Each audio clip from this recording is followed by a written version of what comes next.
اگر ہم پر کوئی کتاب نازل ہوتی تو ہم ان سے بھی زیادہ راہ راست پر ہوتے۔ لَكُنَّا أَهْدَىٰ مِنْهُمْ، ہم ان سے زیادہ ہدایت والے ہوتے، راہ راست پر ہوتے۔ یقیناً اللہ کیا کہتے ہیں، یقیناً تمہارے پاس ایک روشن دلیل تمہارے رب کی طرف سے آ چکی ہے جو کہ ہدایت اور رحمت ہے، پس کون زیادہ ظالم ہو سکتا اس سے جو اللہ کی آیات کو جھٹلائے اور ان سے اعراض کرے۔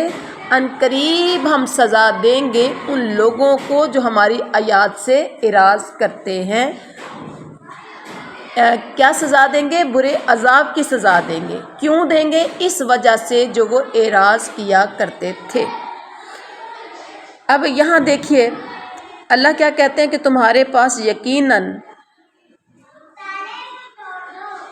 کتاب، واضح کتاب آ چکی ہے، اور وہ کتاب قرآن مجید ہے۔ جو ہماری آیات بینات کو جھٹلائے تو سمجھے اس سے بڑھ کر ظالم کوئی نہیں ہو سکتا، اور کہنے سے یہ عذر ختم نہیں ہو سکتا، کیونکہ اب یقیناً قرآن پاک ہمارے پاس موجود ہے، اور ہر انسان کا کام بنتا ہے، فرض ہے کہ وہ قرآن پاک کو پڑھے اور اس کے مطابق عمل کرے۔ حل نہیں ینظرون، وہ انتظار کر رہے، مگر الا مگر کہ تأتیہم الملائکہ، آئیں ان کے پاس فرشتے، او یا یاتی آئے ربک، آپ کا رب، او یا یاتی آئے بعض آیات ربک، آپ کے رب کی نشانیاں، یوم جس دن یاتی آئیں گی بعض آیات ربک، آپ کے رب کی نشانیاں، لا ینفع، نہیں نفع دے گا کسی جان کو، ایمانہا، اس کا ایمان، لم تکن، کہ نہیں تھی، آمنت، وہ ایمان لائے، من قبل، اس سے پہلے، او یا کسبت، نہیں کمائی اس نے، فی ایمانہا، اپنے ایمان میں، خیرن، کوئی بلائی، قل انتظروا، کہہ دیجئے، بے شک تم، کہہ دیجئے تم انتظار کرو، انا منتظرون، ہم بھی انتظار کرنے والے ہیں۔ هل ينظرون الا ان تأتيهم الملائکہ، اب ہم محاورہ ترجمے کی طرف آتے ہیں کہ وہ تو صرف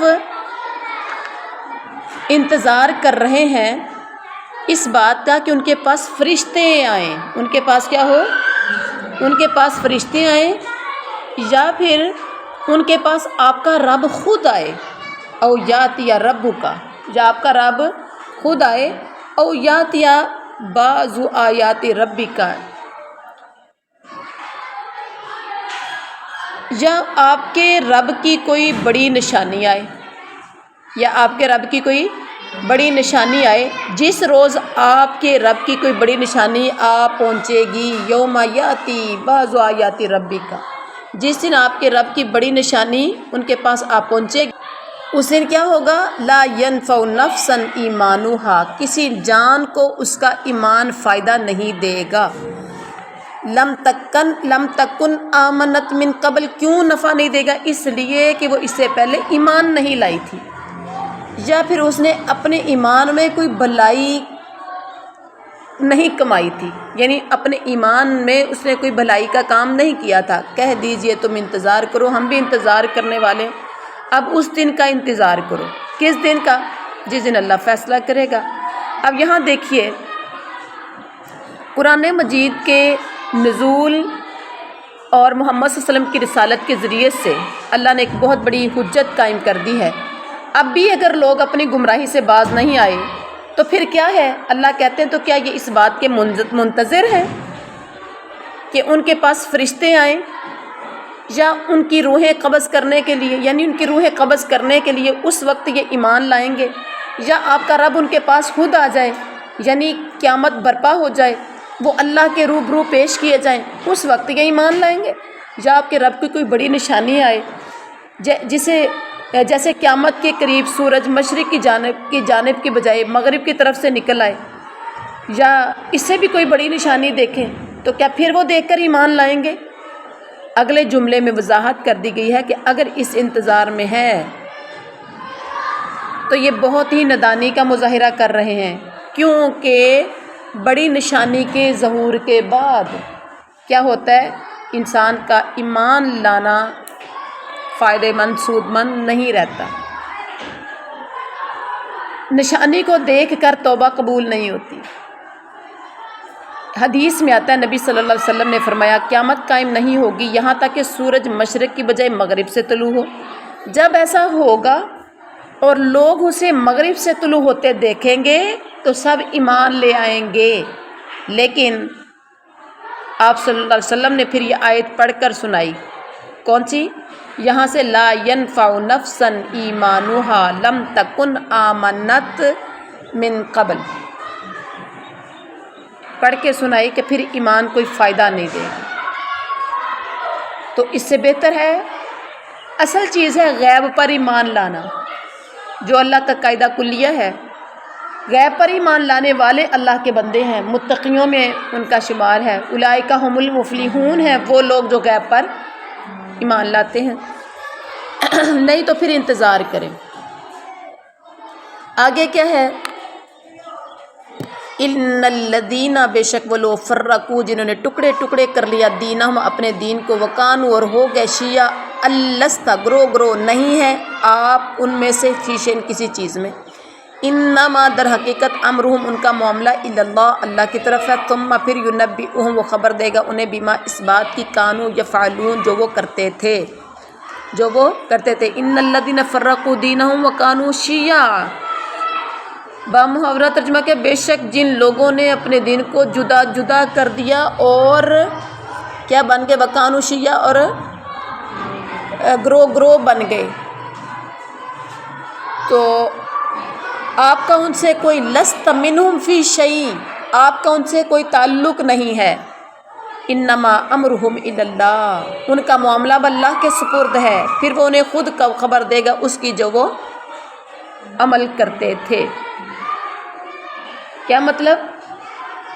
کہ جن لوگوں نے اپنے دین کے ٹکڑے ٹکڑے کر دیے اور وہ اپنے دین کو جنہوں نے نہ مانا، اس میں اختلاف کرنا شروع کر دیا، تو یہ لوگ کیا ہوں گے؟ یہ اس سے مراد ایک تو یہود و نصارہ ہیں جو مختلف گروہوں میں بٹ گئے تھے، اور بعض مشرکین مراد لیتے ہیں، کچھ مشرک ملائکہ کی، کچھ ستاروں کی، اور کچھ مختلف بتوں کی عبادت کرتے تھے، لیکن یہ آیت عام ہے، چاہے وہ یہود ہو، نصارہ ہو، کفار ہو، مشرکین ہیں، سب اس میں شامل ہیں، جو اللہ کے دین کو اور رسول اللہ کے راستے کو چھوڑ کر دوسرے دین یا دوسرے طریقوں کو اختیار کر کے تفرق کا راستہ اپناتے ہیں۔ شیعہ کا مطلب کیا ہے؟ گروہ، فرقے، اور یہ بات ہر اس قوم پر صادق آتی ہے جو دین کے معاملے میں مجتمع تھی، لیکن پھر ان کے مختلف افراد نے اپنے کسی بڑے کی رائے کو پسند کرتے ہوئے اپنا الگ الگ راستہ لے لیا۔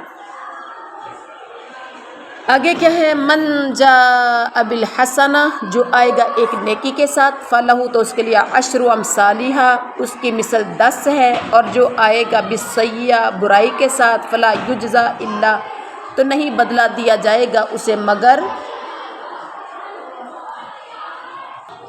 مثلہا، اس کی مثل، وہم لا یظلمون، اور وہ ظلم نہیں کیے جائیں گے۔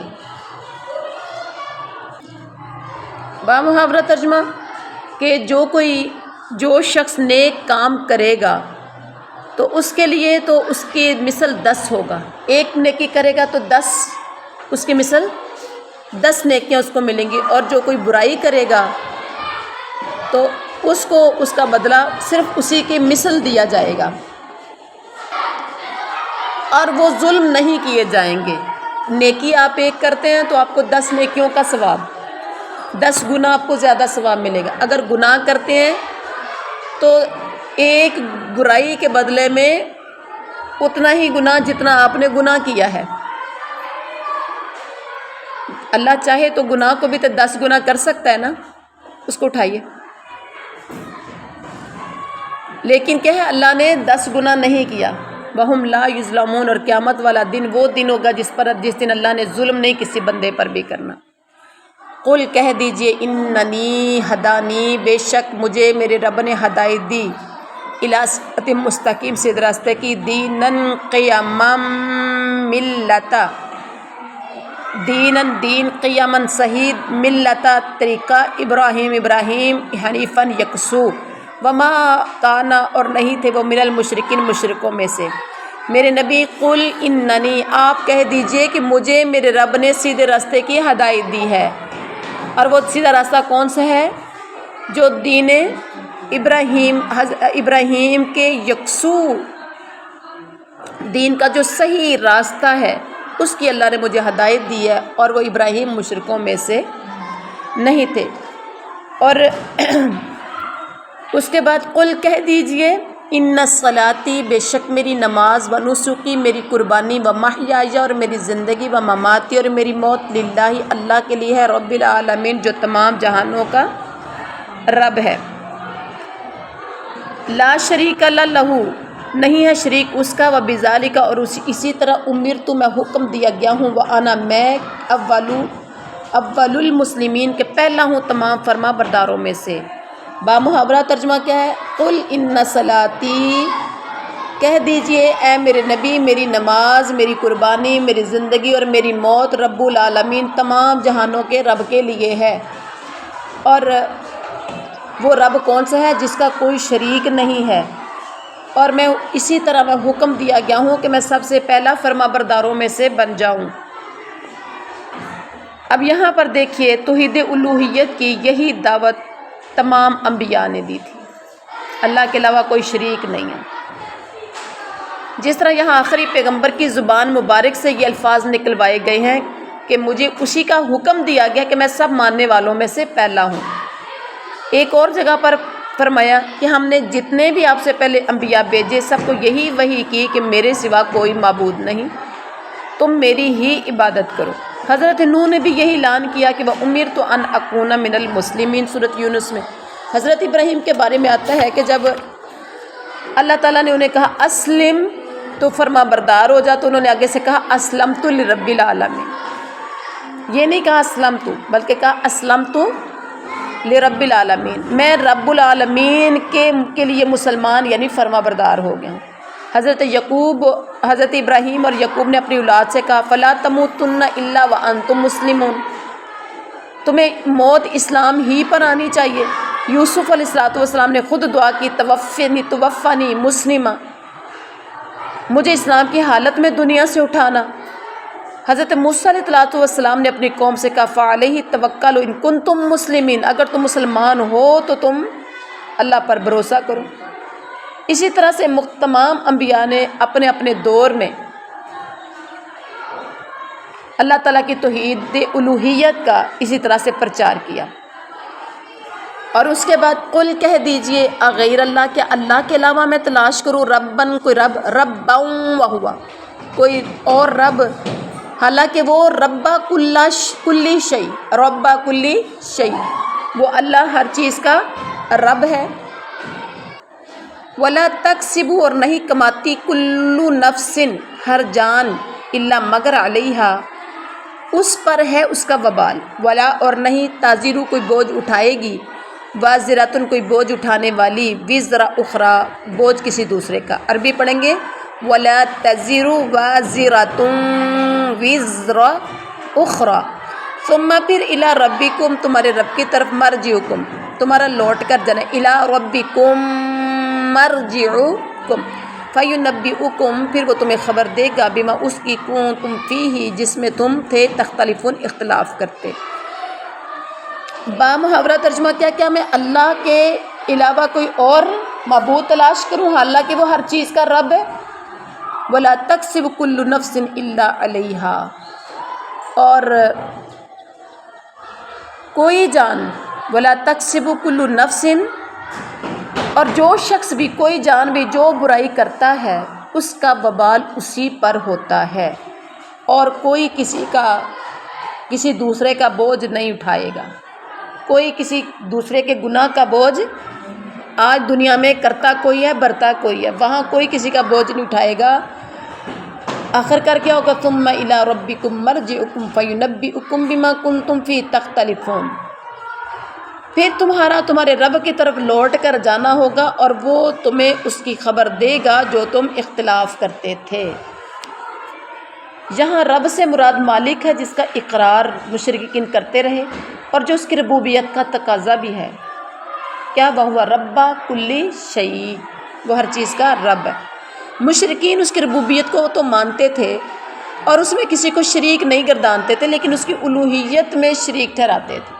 اللہ کے رب ہونے کو مانتے تھے لیکن الوہیت کو نہیں مانتے تھے، اللہ کا ایک ہونا نہیں مانتے تھے۔ بات سمجھ میں آ گئی؟ اور آگے فرمایا کہ جو انسان کوئی بھی کام کرے گا برا، اس کا گناہ اس پر ہوگا، کوئی کسی کا بوجھ نہیں اٹھائے گا، آخر کر اللہ کی طرف جانا ہے، پھر پتہ چلے گا کون کیسا تھا اور کس کو کیسا بدلہ ملا۔ وَهُوَ الَّذِي، اور وہی ہے جس نے جعلکم، بنایا تمہیں خلائف جانشین ارض زمین میں، ورفع، اور بلند کر دیا بعضکم تمہارے بعض کو، فوق بعض پر، درجات درجات میں، عربی ہے درجات لیبلوکم، تاکہ وہ تمہیں آزمائے، فی میں ما جو آتاکم اس نے تمہیں دی، ان ربک، بے شک آپ کا رب سریع العقاب، بہت جلد سزا دینے والا ہے، وَإِنَّهُ، اور بے شک وہ لغفور الرحیم، بہت بخشنے والا مہربان ہے۔ بامحاورہ ترجمہ کیا ہے؟ اور وہ ایسا ہے جس نے تمہیں زمین کو جس نے تمہیں زمین میں جانشین بنایا، زمین میں خلیفہ بنایا، اور ایک کو دوسرے پر درجات میں بڑھایا تاکہ وہ تمہیں آزمائے جو تمہیں اپنی نعمتیں دی ہیں۔ بے شک آپ کا رب جلد حساب لینے والا ہے اور بے شک وہ بہت بخشنے والا مہربان ہے۔ اب یہ تھی آج کی صورت کا، یہ صورت انعام کا آخری سبق کہ اللہ تعالیٰ قیامت والے دن حساب لینے والا ہے اور پھر اللہ تعالیٰ بخشنے والا مہربان بھی ہے، لیکن کس کے لیے؟ زندگی میں بھرپور کوشش کریں اپنے گناہوں سے بچنے کی، اپنے اعمال کی درستگی کی، کیونکہ اللہ تعالیٰ نے تمہیں دنیا میں خلیفہ بنایا، تمہارے بعض کو بعض کے درجات پر اللہ نے بلندی کی، یہ بھی ایک آزمائش ہے۔ دنیا میں جتنا کچھ اللہ نے دیا ہے یہ بھی ایک آزمائش ہے، امتحان کے لیے اللہ نے بھیجا ہے۔ اب اللہ نے حساب لینا ہے، اب ہمیں اس حساب کے لیے کچھ تیاری کرنی ہے، ہمیں اس کے لیے محنت کرنی ہے۔ تو یہ تھا آج کا سبق۔ سبحان ربک رب العزت عما یصفون وسلام علی المرسلین والحمد للہ رب العالمین۔ ناظرین، اسلامک اور ایتھنٹک ویڈیوز دیکھنے، ناظرہ قرآن، قرآنی قاعدہ بات تجوید اور ترجمۃ القرآن سیکھنے کے لیے، وہ بھی آسان طریقے سے، ہمارا channel Quran and Islam 36 subscribe اور لائک اور صدقہ جاریہ سمجھتے ہوئے دوسروں کو شیئر کر دیں۔ جزاکم اللہ خیر۔